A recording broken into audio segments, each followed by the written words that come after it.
Beauty isn't all about a luscious set of lips or rock-hard abs. Your brain looks for more subtle clues that indicate whether a person is healthy. Right. External beauty is only part of the whole picture. Even before MRIs and blood tests, our brains could sense authentic beauty in a fraction of a second. Because authentic beauty reflects health. Our new book will not only help you look your best, but also feel your best. Because when you feel good, you look good. It's all part of you being beautiful, inside and out. I'm Dr. Mehmet Oz. And I'm Dr. Mike Roizen. We're the U-Docs. Let's talk about how to increase your energy so that you can not only manage life, but bathe in it. You know, we all have varying degrees of energy levels. Some people are perpetually peppy. Some people are about as animated as an anchor. And many of us live life in the large gray area in between. Our goal here is to make sense of all those gray areas and understand how we can manipulate, tweak, and nudge our biology to make ourselves feel better. Let this video serve as your visual caffeine. Drink it up, and then see if any of the tips might benefit your situation. To see how your energy levels dip, let's look at how energy works. The energy in your body is stored in packets called ATP. They're just like batteries. Once you have enough ATP, your body can crank out all kinds of activities. But if you blow a fuse that allows you to produce ATP, your body's energy production becomes very inefficient. 4 problems make your cellular energy plants, those mitochondria, inefficient.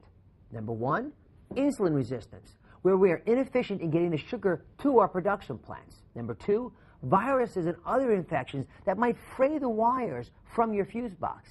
Number 3 are sleep problems, from either not getting in bed early enough or not being there able to sleep once you get there. And they can overheat your wires and weaken your immune system. And number 4, hormonal imbalances. Now remember that hormones are like the dimmer on your lights. When you need bright lights, you turn on certain hormones to increase the energy sent to that area, like in your immune system, and to decrease the usage elsewhere. Now we primarily see these changes with slow-functioning adrenal and thyroid glands, but small important changes happen minute to minute. Stress causes increases in cortisol, which increases sugar in the bloodstream and insulin resistance. And that wastes energy in distributing sugar into fat instead of where it's needed to produce our energy store of ATP in the mitochondrial factories. Now, of course, with declining energy, the issue isn't just about having one symptom. It's about having one overriding problem that plays out in many different ways.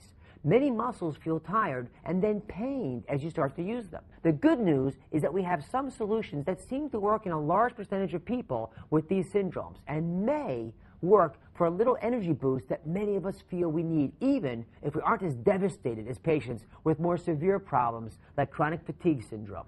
Now remember, pain and a lack of energy aren't the enemies. They're the smoke alarms, the warning systems that your body has some kind of fire raging, and that you, my friend, better find a way to put it out if you want to function with the passion of a beautiful being. Here's some tips. Try D5 ribose. This special sugar is made in your body and helps build the energy blocks of your body. Of all the things you can do to combat the effects of knee-dragging fatigue, taking daily a ribose supplement is one that seems to really turbocharge some people. The data aren't good enough to recommend ribose for all of us. But if you want to give it a try, start with 500 milligrams 3 times a day for a week or so until you get used to the taste, or find a smoothie, coffee, or tea to put it in. Number 2, find your chia. That's what this is. Say the word chia, and most of us immediately think of a little green pet. But we want you to think of chia for another reason.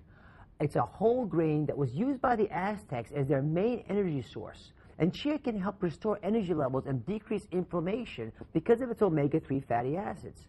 Similar to cornstarch, chia can be used as a thickening agent and is a substitute for whole grains in your diet. Whole grains, of course, are especially important because they help stabilize blood sugar levels, as opposed to spikes and falls that can occur when you eat sugars and refined carbohydrates. Get rid of infections.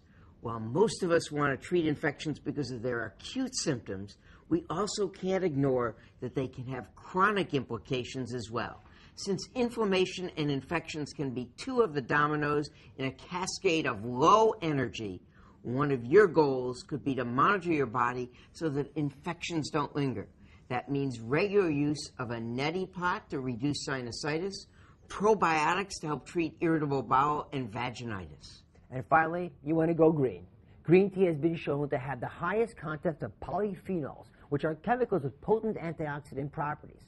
Because green leaves are young and have not been oxidized, green tea has up to 40% polyphenols, while black tea contains only about 10%. But be cautious, you can't have milk with it. The casein in milk has been shown to inhibit the beneficial effects of tea. In the end, the best way to regain your energy is to force your body to use energy as you prime your fuel-producing factories with whole foods. If you have chronic fatigue, you'll have to be more vigilant than an average person to ensure that artificial products that continually surround us are not short-circuiting your system.